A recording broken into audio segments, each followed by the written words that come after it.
Hello, thank you for stopping by. Our last story left off where Peter Rabbit is taking refuge in the brambles and the briars up in the old pasture, and he's deciding what his next move is going to be. So, let's find out. Chapter 5. In the Old Pasture. Brambles never scratch those who understand and are considerate of them. Words of wisdom from Peter Rabbit. Peter Rabbit sat under a friendly bramble bush on the edge of the old pasture and panted for breath, while his heart went pit-a-pat, pit-a-pat, pit-a-pat, as if it would thump its way right through his sides. Peter had had a terrible fright. There were long tears in his coat, and he hurt and ached dreadfully where the cruel claws of Hooty the Owl had torn him. And there he was in a strange place, not knowing which way to turn. For you know he never had visited the old pasture before. But Peter had had so many narrow escapes in his life that he had learned not to worry over dangers that are past. Peter is what wise men call a philosopher. That is a big word, but its meaning is very simple. A philosopher is one who believes that it is foolish to think about things that have happened, except to learn some lesson from them, and that the best thing to do is to make the most of the present. Peter had learned his lesson. He was sure of that. I will never, never forget again to watch out for Hooty the Owl, said he to himself as he nursed his wounds. And so perhaps it is a good thing that he so nearly caught me this time. If he hadn't, I might have forgotten all about him sometime when he could catch me. I certainly wouldn't have watched out for him way up here, for I didn't even think he ever came up to the old pasture.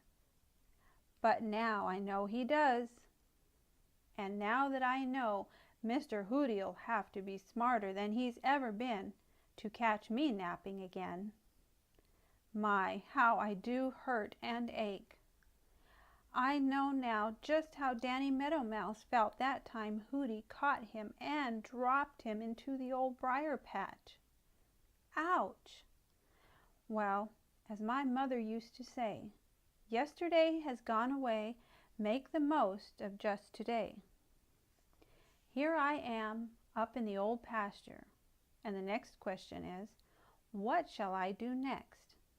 Peter felt a strange little thrill as he peeped out from under the friendly bramble bush. Very strange and wonderful it seemed. Of course, he couldn't see very far because the old pasture was all overgrown with bushes and briars, and they made the very blackest of black shadows in the moonlight. Peter wondered what dangers might be awaiting him there, but somehow he didn't feel much afraid. No, sir, no, ma'am, he didn't feel much afraid. You see, those briars looked good to him, for briars are always friendly to Peter and unfriendly to those who would do harm to Peter. So when he saw them, he felt almost at home. Peter drew a long breath. Then he cried, "Ouch!" You see, he had forgotten for a minute how sore he was. He was eager to explore this new wonderland, for Sammy Jay had told him wonderful tales about it, and he knew that here old Granny Fox and Reddy Fox had found safety when Farmer Brown's boy had hunted for them so hard on the Green Meadows and in the Green Forest. He felt sure that there must be the most splendid hiding places, and it seemed as if he certainly must start right out to see them. For you know, Peter is very, very curious. But the first move he made brought another "ouch" from him, and he made up a wry face. Ouch.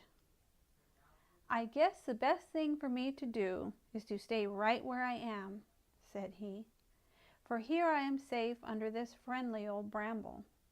So, with a sigh, Peter settled down to make himself as comfortable as he could.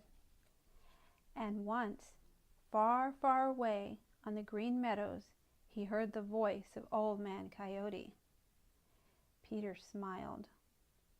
"I haven't anything to fear from him anyway, for he'll never think of coming way up here," said he. The end. Thank you for joining me. I'll see you next time in Chapter 6. Take care.